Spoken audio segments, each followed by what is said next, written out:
म्हणतात असं की बऱ्यापैकी सगळ्याच स्वायत्त संस्थांवरती भारतीय जनता पक्षाचा ताबा आहे. आता काही लोकांकडे त्याचे ठोस पुरावे देखील आहेत असं म्हणतात. मला वैयक्तिकरित्या असं वाटतं की सरकारकडे पैसे नाही आहेत आणि आपला नागडेपणा लपवण्यासाठी आता काहीतरी आगाऊपणा सरकारने केला असावा. यात सुप्रीम कोर्टाचं निरपेक्ष धोरण जरी असलं तरी देखील हा प्रश्न ऐन निवडणुकीत कसा उपस्थित होऊ शकला याच्यावरती विचार करण्याची गरज आहे. आपण बघतोय की आमदारांना देखील आमदार फंड नाही आहे.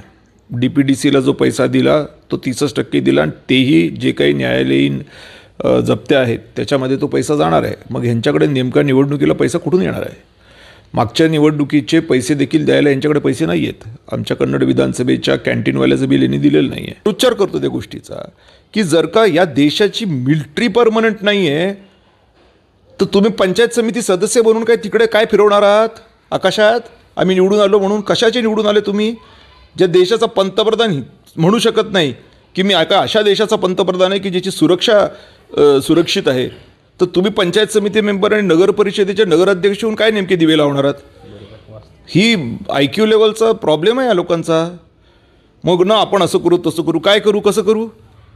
पुन्हा सांगतो, आमदार फंड नाही आहे. 15वा वित्त आयोग ग्रामपंचायतीला ₹1 आलेला नाही आहे. अहो, मिड डे मील बंद झाले, मुलांच्या खिचडीचे जे पैसे ते निघत नाही आहेत, अनेकांचे पगार बंद आहेत, भरत्या बंद आहेत. आपण आरक्षणावरती लढतो आहे पण जे आरक्षणात आहेत त्यांना देखील काही नाही आहे. आता अशा सगळ्या पार्श्वभूमीवर शिष्यवृत्ती बंद आहे. काय मिळतं आहे काय कोणाला? काहीही मिळत नाही आहे. एक साधा ग्रामसेवक हा 7-7 ग्रामपंचायती सांभाळतो आहे.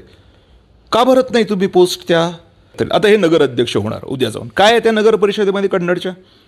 कचऱ्याच्या व्यवस्थापनासाठी लागणारा खर्चसुद्धा भरू शकलेले नाहीत. 6 महिन्यापासून 8 महिन्यापासून कचरा वेचणाऱ्या कामगारांना रुपयाही देऊ शकलेले नाही आहेत. यांच्याकडे ड्रेनेजसाठी पैसा नाही, यांच्याकडे पाणी पुरवठ्यासाठी पैसा नाही आहे. नाल्या तुंबल्यात म्हणून बोंबलतात. का? कारण का ड्रेनेज नाही आहे. आणि ड्रेनेज का नाही आहे? कारण यांच्याकडे पैसे नाही आहेत. मग पैसे का नाही आहेत? कारण यांचं कलेक्शन नाही आहे. कलेक्शन कशाबद्दल करावं त्यांनी?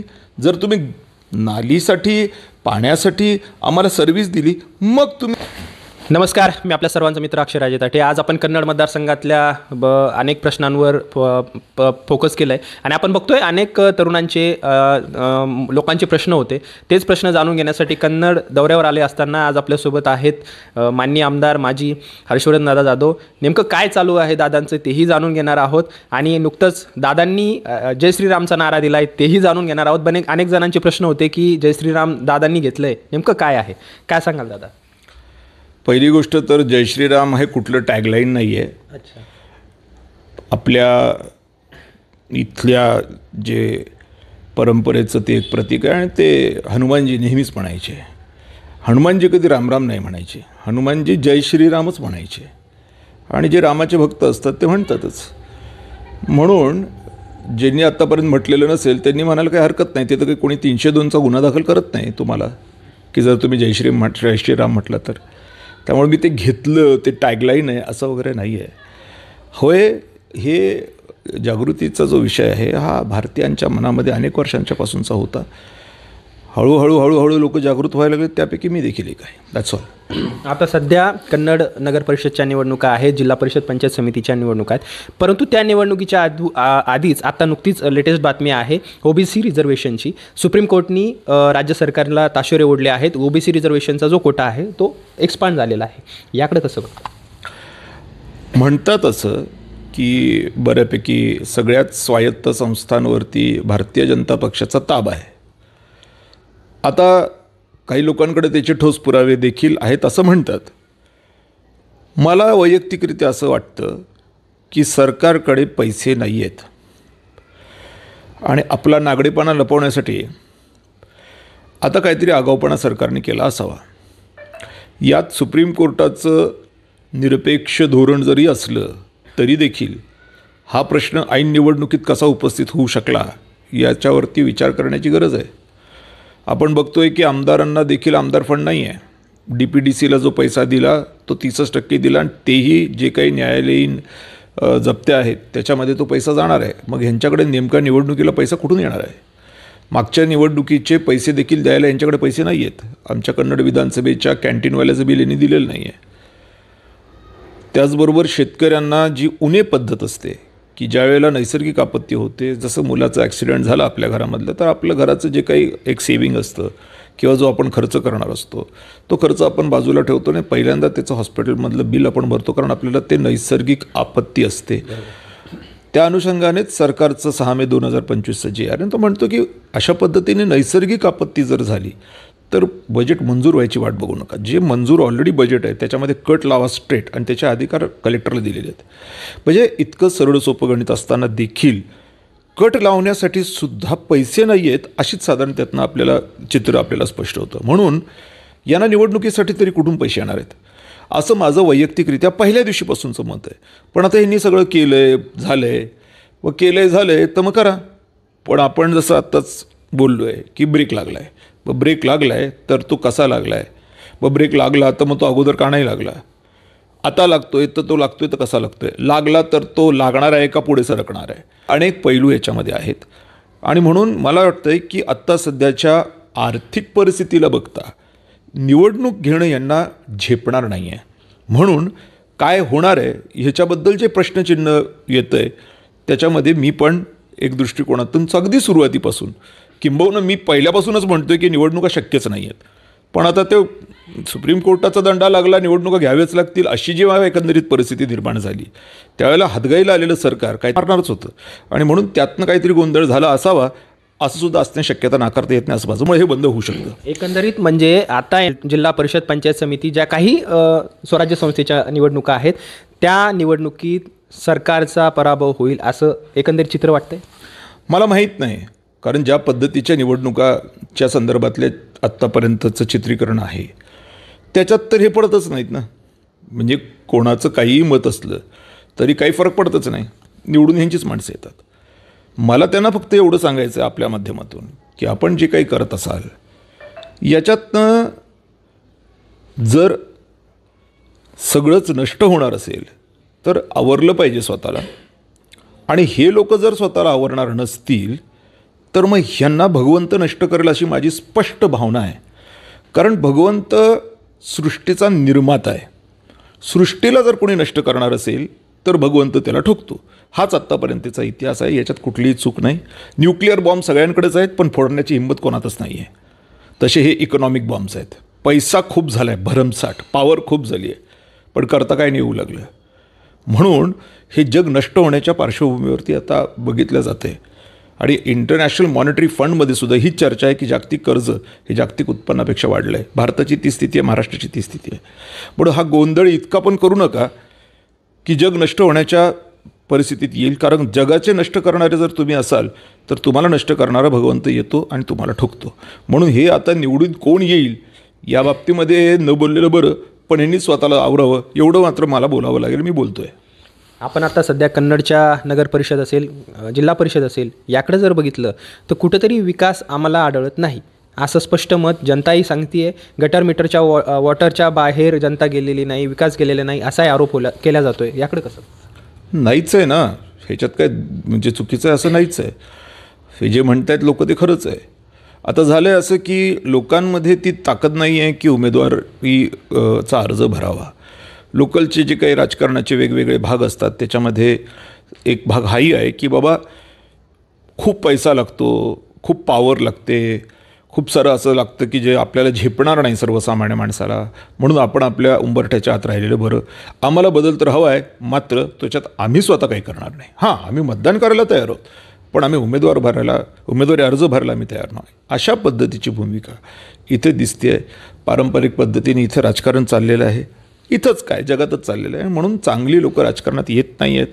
हा खूप मोठा एक वाईट प्रकार पुढं येताना मला स्वतःला अनुभवायला मिळाला. म्हणून मला असं वाटतं की लोकांच्यामध्ये जे काही रोष तुम्ही बघताय तो आहे, पण त्या रोषाला प्रतिकार करण्यासाठी आपण स्वतः काहीतरी उडी मारून करायला हवं, ही भूमिका अद्यापपर्यंत लोकांमध्ये रुजू झालेली नाही. अनेकांना वाटत होतं की दादांचाही एक पॅनल असेल, नगराध्यक्ष दादांचाही बनणार असेल, किंवा अनेक लोकांना मी आत्ता जस्ट अनुभव घेतल्यानंतरही बऱ्याच ठिकाणी तुमच्याबद्दल एक पॉझिटिव्ह मेसेजही दिसला, कुठंतरी सहानुभूती दिसली. याकडे कसं? मी तेच म्हणतोय तुम्हाला की ही नगर परिषद जी आहे ह्याच्यामध्ये प्रॉब्लेम्स आहेत, याच्यात तर काही शंकाच नाही. पण मग आता हे प्रॉब्लेम्स दुरुस्त करायचे तर कोणी करायचे, हा प्रॉब्लेम मेजर आहे. कारण तुमच्या घरामध्ये कचरा झाला आणि कचरावाला आला नाही तर तुम्हाला झाडू हातात घ्यावाच लागतो. पण तुम्ही झाडू हातात घेतला नाही तर मग काय करणार आहात? तुम्ही फक्त रडणार आहात का? तर सध्याची स्थिती आहे की होय, आम्ही फक्त रडणारच आहोत. मग रडणार आहे तर रडत बसा, त्याला करणार तर काय करणार? आणि म्हणूनच मी म्हणतो की ज्या वेळेला तुमच्या भूमिकेमुळे जग नष्ट होण्याची वेळ येते त्यावेळेला भगवंत उतरत असतो. हिंदू धर्मामध्ये म्हणतात यदा यदा ही धर्मस्य ग्लानिर्भवती भारत, हे उगाच नाही म्हटलेलं आहे. किंवा मुस्लिम समाजामध्ये म्हटलं जातं की कयामत आहे की खुद को संभाल लो. म्हणजे हे सगळे धर्म आपल्याला एकच गोष्ट सांगतात. पण त्या धर्मांचं अनुपालन करण्याची भूमिका आहे का, याला पण एक महत्त्व आहे. जर तुम्ही स्वतः नीट करत असाल तर भगवंताला उतरायची गरज काय आहे? दादा, आता सध्या आपण एक पक्षही स्थापन केला होता, त्या पक्षाच्या माध्यमातून विकास होत होता, परंतु आता कुठंतरी एक पार्टीमध्ये तुम्ही दुसऱ्या जाणार आहात की काय, कसं? कारण की जय श्रीरामचा नारा दिल्यानंतरही असं वाटत होतं की कुठंतरी भाजपच्या जवळीक जाणार, असं काही आहे का? मी भाजपला दररोज शिव्या देतो. हे म्हणून देत नाही की ती एक अशी पार्टी आहे की बाबा जी पूर्णपणे आता लोकांच्या नजरेतून उतरली आहे. पण हे म्हणून शिवाय देतो की ज्याच्यासाठी भारतीय जनता पक्षाचा जन्म झालेला आहे ते काम भारतीय जनता पक्ष करताना दिसत नाही. म्हणजे हिंदुत्वाचा विचार हा काय फक्त हिंदू धर्माचा पुरस्कार शाब्दिक दृष्टिकोनातून व्हावा असं नाही आहे. जसं टॅगलाईन्स केले आहेत, जय श्रीराम हे टॅगलाईन झाले, धर्मो रक्षती रक्षिता टॅगलाईन झाले. अरे हे टॅगलाईन कसं असू शकतं? हे ॲक्च्युअली आहे. हनुमानाला विचारा, तो म्हणतो जय श्रीराम. आता त्याला टॅगलाईन कोणी बोलला? या आडवानी बनवला. यांना कोणी बनवला? कशासाठी बनवला? ह्याचं बाणच यांना राहिलं नाही. हनुमानाने रामाची साथ का दिली? तो महादेवाचा अवतार होता, त्यांनी का साथ दिली असावी रामाला? या गोष्टींचं भानच राहिलं नाही आहे. आता त्यामुळे भारतीय जनता पक्षाला दररोज बंकवणं चाललं आहे गावरान भाषेत. आणि ते म्हणतात आता डोक्याला ताप, याला कोणी हे विचार दिले? अरे हे विचार या धरतीचे, या पृथ्वीचे मूळ विचार आहेत. आणि त्या विचाराने जर चाललं तर कोणी काहीतरी वेगळा अंदाज काढण्याची काय अर्थ आहे? काय मग तुम्ही बजरंगबलीला पण म्हणणार, रामाला म्हणणार तुम्ही की तू भारतीय जनता पक्षाचा आहेस का? असं नसतं. मुद्दा एवढा नाही आहे. मुद्दा हा आहे की या पृथ्वीच्या या भागामध्ये ज्या पद्धतीचं कल्चर आहे त्या कल्चरच्या अनुषंगाने जर काही गोष्टी घडत असतील, बोलतल्या जात असतील, जागरूकता येत असेल तर ती वाईट गोष्ट नाही आहे. आणि याचे परिणाम भारतीय जनता पक्षाला देखील भोगावे लागतील. मी आज सकाळीच एका ठिकाणी व्यक्त झालो आहे की भारतीय जनता पक्षाने जर या हिंदुइझमचा विचार जो या पृथ्वीच्या या भागाच्या हजारो वर्षांच्या इतिहासामधला एक सातत्यपूर्ण भाग आहे, याचा विचार व्यवस्थित नाही केला तर या विचाराची व्यवस्था भगवंत स्वतः करतील. मी एक व्हिडिओमध्ये शब्द वापरला आहे की ज्यावेळेला ब्रिटिशमध्ये एम्पायर होतं त्यावेळेला ब्रिटनचे लोक म्हणायचे the sun never sets on the British empire, कि ब्रिटेन के साम्राज्य पे कभी भी सूरज डूबता नहीं है. सूरज डूब भी गया, ठीक है. उसके बाद में ऋषि सौनक नाम का एक हिंदुस्तानी आदमी जिसकी पत्नी हिंदुस्तानी, खुद हिंदुस्तानी, उसने ब्रिटेन में जाकर वहाँ पे प्रधानमंत्री की पोस्ट संभाली. तो वहाँ का जो मुखिया है, उस कंट्री का जो मेन आदमी है, वो हिंदुस्तानी बन गया. तो sun has set on the British empire. इतना ही नहीं, the Indian sun has risen also in the British empire. It is not just that the sun has set, but a new sun has arisen. ही गोष्ट खरी आहे. म्हणून जर ते ब्रिटिश एम्पायरबरोबर होऊ शकतं तर भारतीय जनता पक्ष कुठं हरवला?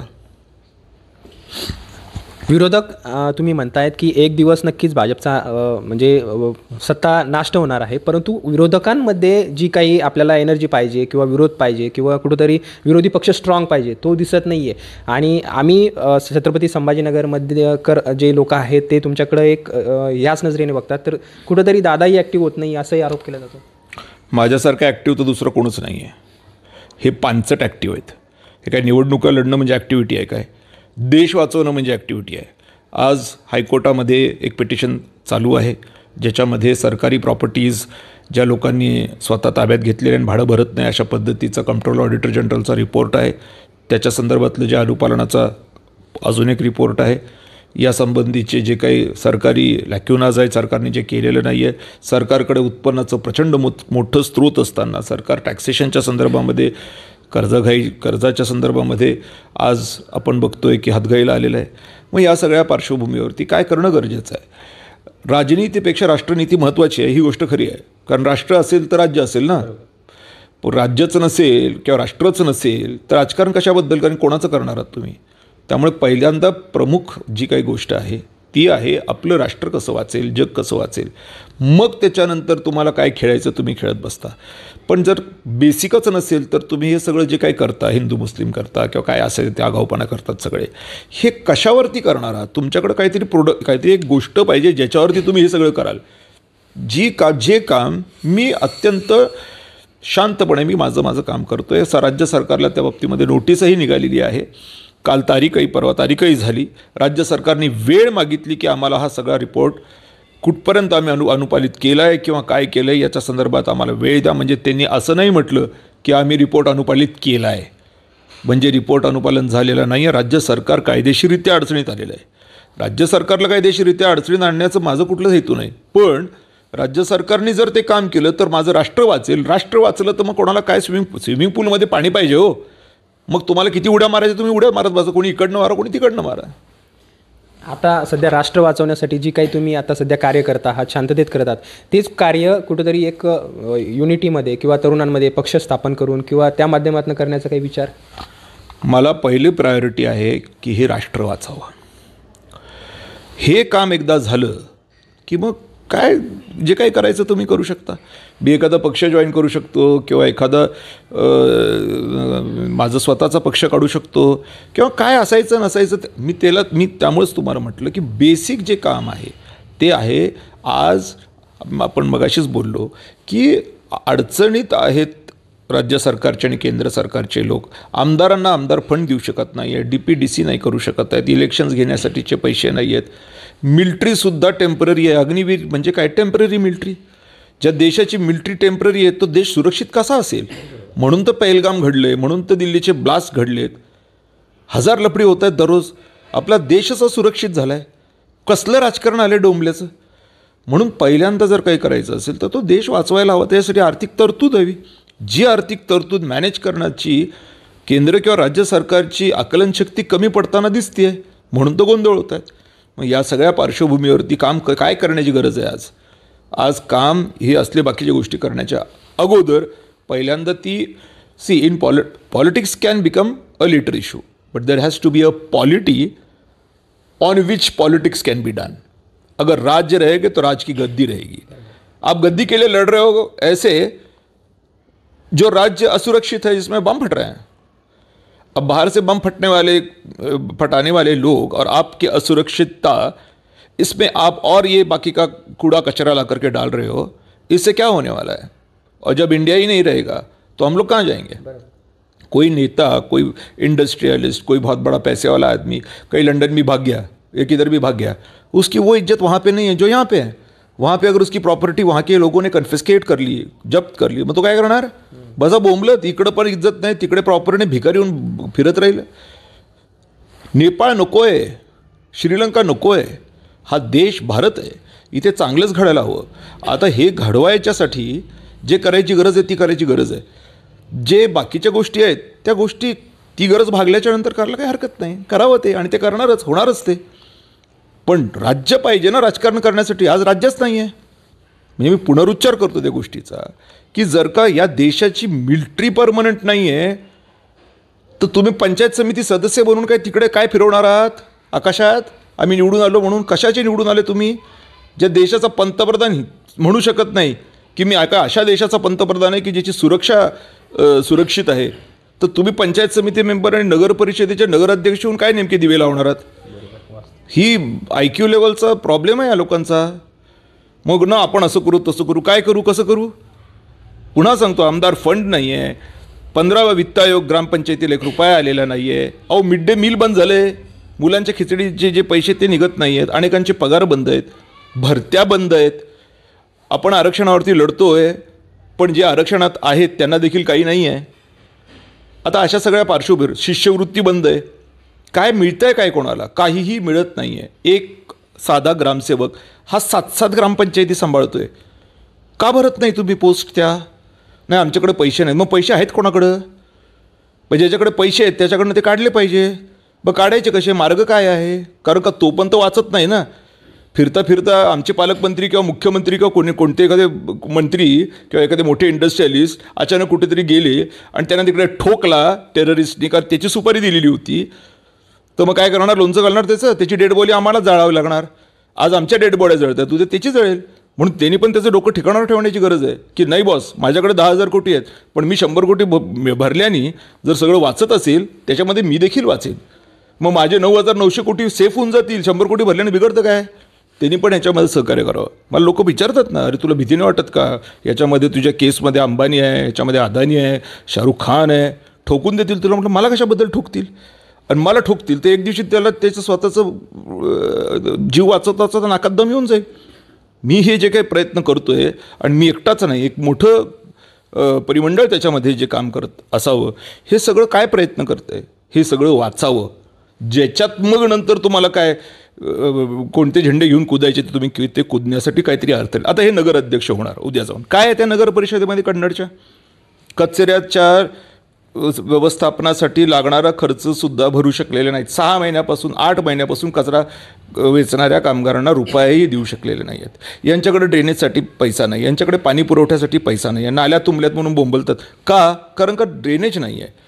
आणि ड्रेनेज का नाही आहे? कारण यांच्याकडे पैसे नाही आहेत. मग पैसे का नाही आहेत? कारण यांचं कलेक्शन नाही आहे. कलेक्शन कशाबद्दल करावं त्यांनी? जर तुम्ही नालीसाठी पाण्यासाठी आम्हाला सर्व्हिस दिली, मग तुम्ही ते पैसे घरपट्टी किंवा पाणीपट्टी घेऊ शकता. नाही तर त्यामुळे लोक भरत नाहीत. मग याचं उत्पन्न काय आहे? राज्य सरकार काहीतरी देईल, केंद्र सरकार काहीतरी देईल, मग मी माझी नगर परिषद चालवेल. मग ती फाईल घेऊन पळतात तिकडे मुंबईला अजित पवारांच्या पाठीमागे, आणि ते मुख्यमंत्री जो कोण असेल त्याच्या पाठीमागं, साहेब आम्हाला एवढे 2 कोटी द्या ना, आम्हाला 5 कोटी द्या ना, 10 कोटी द्या ना. अहो त्याच्याकडेच काही नाही आहे, तो तुम्हाला काय देणार आहे? अशा एका ओसाडगावचं सरपंच व्हायला निघालेत काय हे? मी जे पॅनल टाकायचा विचार करत होतो ते इथल्या जमीन महसुलाच्या संदर्भातलं होतं की नगर परिषदेमधल्या ज्या जमिनी आहेत त्या आपण भाड्यावरती देऊया, त्याच्यातनं पैसे निर्माण करूया. पण ही प्रवृत्ती यांची आहे काय? उत्तर आहे नाही. कारण पार्थ पवारनी परवाच केलं आहे घोटाळा. सरकारी जमीन ते अजूनही सोडायला तयार नाहीत. म्हणजे त्यांना इकडूनही पाहिजेत, तिकडूनही पाहिजेत, हेही पाहिजे, तेही पाहिजे, तेही पाहिजे, सगळंच तुम्हाला पाहिजे. आणि तुम्हाला कवर करणारं CM, त्याला कवर करणारा PM, हे कसं चालणार आहे? मी त्यांना पण सगळ्यांना तुमच्या माध्यमातून प्रार्थना करतो की जरा डोकी शांत ठेवा. सगळंच साफ झालं आहे. आत्ताच अग्निवीर आहे, उद्या पोलीस टेम्पररी ठेवावं लागतील. पोलीस भरती नाही आहे. का नाही समजत ह्या लोकांना? एक पोलीस स्टेशन जिथे 2003मध्ये पॉप्युलेशनचं जे गणित होतं त्यावेळेला 100 पोस्ट मंजूर होत्या, तर 2025मध्ये पॉप्युलेशनच्या अनुषंगाने ते कमीत कमी 250 पोस्ट पाहिजेत. आता पोस्ट 100च आहेत आणि माणसं किती आहेत? तर 22. उदाहरण आहे हे पिशोर पोलीस स्टेशन, तालुका कन्नड, जिल्हा छत्रपती संभाजीनगर, महाराष्ट्र, की जिकडे 100 लोक 2003मध्ये पाहिजे होते तिकडे 2025मध्ये 250 पाहिजे असताना फक्त 22 जण आहेत. आता हे 22 लोक किती पॉप्युलेशनला सांभाळणार आहेत? म्हणून यांना होमगार्ड आणावे लागतात. मग मी म्हणतो होमगार्डांना पोलीस बनवा, पण ती पण त्यांची तयारी नाही. का? कारण का पैसे लागतात. डेली वेजेसवर होमगार्ड परवडतो, परमनंट केला तर पैसे कुठून देऊ? पगारासाठी येऊन बसला म्हणजे काय करू? आता ABCB विकायला काढली म्हणून काहीतरी कोणीतरी सांगितलं, BST विकायला काढली, MSRTC विकायला काढली. काय चाललं आहे काय सगळे? बरं विकताय तर किमान त्याचे चांगले पैसे तरी येऊ देत. त्याच्यातही यांना कट मारायचं आहे. म्हणजे यांना नुसतंच खायचं आहे. मग खायचं आणि करायचं काय? अशा देशात राहायचं? आज मला सुरक्षा नाही आहे, सर्वसामान्य माणसाला सुरक्षा नाही आहे, म्हणून आमच्या मंत्र्यांना काही वाटत नाही. का? कारण का त्यांच्या पोटेमागं पुढे पायलटच्या गाड्या चालतात. एक दिवस असा येईल ज्या पायलटच्या गाड्या पण चालणार नाहीत. मग त्यांची सुरक्षा कोण करणार? आणि दंगलीमध्ये श्रीमंताचं घर फुटतं, गरिबाचं नाही फुटत. आम्हाला भीती नाही, पण त्याला भीती वाटायला पाहिजे ना. ज्याच्याकडे पैसे आहेत, ज्याच्याकडे सोनं दागिनं आहे, साफ होऊन जाईल. आणि सवय लागलेली असेल ऐश करायची, अचानक कुऱ्हाड पडली डोक्यात तर काय ऐश करणार? तो ऐश न केल्यामुळे मरून जाईल. AC शिवाय झोप नाही लागत त्या लोकांना. प्रश्न खूप गंभीर आहे आणि सध्या सरकारला जाता जाता काय इशारा द्याल? कारण आता सध्या तुम्ही जे बोललात की तरुणांच्या भरतीचा प्रश्न आहे, शेतकऱ्यांच्या समस्या खूप मोठ्या प्रमाणावर आहे, अनेक गोष्टी आहे, अर्थकारण खूप तुटपुंज झालेलं आहे, अर्थकारणाचाही तुम्ही ओझरता उल्लेख केला. खरं तर खूप मोठ्या समस्या आहे. जाता जाता सरकारला शेवटचा काय इशारा द्याल आणि काय संदेश असेल? मी राज्य सरकारला एवढंच सांगेन की आता जे कोर्ट मॅटर चाललेलं आहे मुंबई हायकोर्टामध्ये, की राज्य सरकारच्या ज्या जमिनी कंट्रोलर ऑडिटर जनरलनी सांगितले आहेत की या जमिनी खाजगी लोकांनी घेतलेल्या आहेत, ताब्यामध्ये वाढं भरलेलं नाही आहे, तथापि त्यांच्याकडनं ते वसूल करा. आणि ते देखील माननीय सर्वोच्च न्यायालयात स्वतःच राज्य सरकारने लिहून दिलेलं आहे की होय हे करू, त्याचं अनुपालन राज्य सरकारने करावं आणि सरकारी तिजोरीत पहिल्यांदा पैसे आणावेत. बाकीच्या निवडणुका हे सगळं नंतर बघू. राजकारण याला घेतलं आणि त्याला सोडलं आणि त्याला घेतलं आणि त्याला सोडलं आणि ह्याची इथं मारली आणि त्याची तिथं कांड केलं, हे सगळं नंतर करता येईल. पहिल्यांदा आपलं घर, पहिल्यांदा तिजोरी, मग त्याच्यानंतर बाकीचं रामायण. म्हणून राज्य सरकारने पहिल्यांदा काय करावं तर त्या अनुपालन करावं कंट्रोल ऑडिटर जनरलच्या रिपोर्टचं. उगं राजकारण ते काय म्हणतात त्याला, तिथं उगंच आपलं काही स्वतःचं काही करत बसू नये. कारण अडचणीत अख्खा देश आहे आणि या देशाला अडचणीतून बाहेर निघण्यासाठी एवढा एकच मार्ग आहे. आणि मला खात्री आहे भगवंतावरती की भगवंत हे त्यांच्याकडनं करून घेईल. कारण का निर्माता तो आहे, आपण नाही आहे. त्यामुळे निर्माता जे सांगतो ते ॲक्टर्सला करावंच लागतं, कारण का ते बुडावेत अशी त्याची बिलकुल इच्छा नसते. म्हणून कोणीतरी बुडवण्याचा मुद्दामून प्रयत्न करत असेल तर त्याला उडवायचंही आत्तापर्यंतचा सिद्धांत अनेक वर्षापासून सिद्ध झालेला आहे. मग तो रावण असेल, कंस असेल, कोण असायचे नसतील ते असतील. चुकीच्या प्रवृत्तीने गेला की ठोकला. आणि तुम्ही म्हणताय की मग सध्या पर्याय दिसत नाही, हे नाही ते नाही. मग रावणाला पण त्यावेळेला पर्याय दिसतच नव्हता. किंबहुना राम पार श्रीलंकेत आले, त्याला विचारतायत तर तो म्हणतो तुझ्याकडनं काय होणार, तू फाटका आहेस. म्हणजे अरे तुझा कुंभकर्ण मारलाय, तुझं इंद्रजित मारलाय, तुला ठोकलाय, तरी पण तो काय म्हणतोय की तू फाटका आहेस. अरे तो वनवासी जरी दिसत असला तरी तो सत्य आहे. अयोध्या आजही आहे, तू कुठं नादाला लागतोयस. पण त्या आविर्भावामध्ये तो काय म्हणतोय, मी म्हणजे दुसरं कोण नाहीच. म्हणजे काय, मैं जो करूंगा वो करेगा. कंस पण म्हणत होता मैं जो करूंगा वो करेगा. 50दा मारायचा प्रयत्न केला कृष्णाला, काय झालं त्याच्याकडनं, ते होत नाही. आणि हे काही कथा कोणी बनवलेली नाही आहे. ऋषी वाल्मिकींनी रामायण लिहिलं आहे, तुलसीदासांचं रामायण आहे, ठीक आहे, महाभारतसुद्धा आहे, भगवद्गीता आहे, ठीक आहे. हे जे काही आपण बुद्ध धर्माचे लोक बुद्ध धर्म मांडतात, भवतु सब्बमंगलम, म्हणजे काय, हाच तर धर्म आहे. सगळ्यांचं कल्याण हो, सगळ्यांचं चांगलं हो, त्यात माझंही हो, कारण सगळ्यांमध्ये मी पण आहे. हे एवढं प्युअर सरळ विषय आहे. त्यामुळे जो फक्त माझं कल्याण हो आणि मला कोणी नाही आहे. आणि जेव्हा लोक म्हणतात की अरे बाप रे रावण आहे, कोण चॅलेंज करणार आहे, आणि रामाची काय लायकी आहे, तू फाटका माणूस आहे, आणि त्याला सांगणारे पण लोक असावेत त्यावेळेला, अरे तुझ्या सीतेची चांगली व्यवस्था झाली, तू कशाला रिकामं काम करतोय, फ्लाईटमध्ये घेऊन गेलाय. पण न सीतामाईने ऐकलं न रामाने ऐकलं. का, कारण ते अधर्म होतं आणि त्याच्यात दम होता, त्याने ठोकलं. याच आविर्भावात रावण राहिला की माझं काय वाकडं करणार आहे. वाकडं पण केलं आणि सरळ पण करून टाकलं त्याला. त्यामुळे हे असं होत नाही, दम धरावा लागतो, आपोआप निसर्ग निर्णय घेतो. आता जसं हे झालं आहे, पाऊस पडला, एवढा मोठ्या प्रमाणात पाऊस झाला आहे. आता शेतकरी धरायला लागलेत आमदारांना. आमच्या कन्नडच्या आमदाराला धरलं परवा, इथे कुठेतरी गेली होती ग्रामीण भागामध्ये एका ठिकाणी. लोकांनी विचारलं, तिने काहीतरी मध्ये हायड्रा फेशियल करा म्हणून काहीतरी एक व्हिडिओ काढला.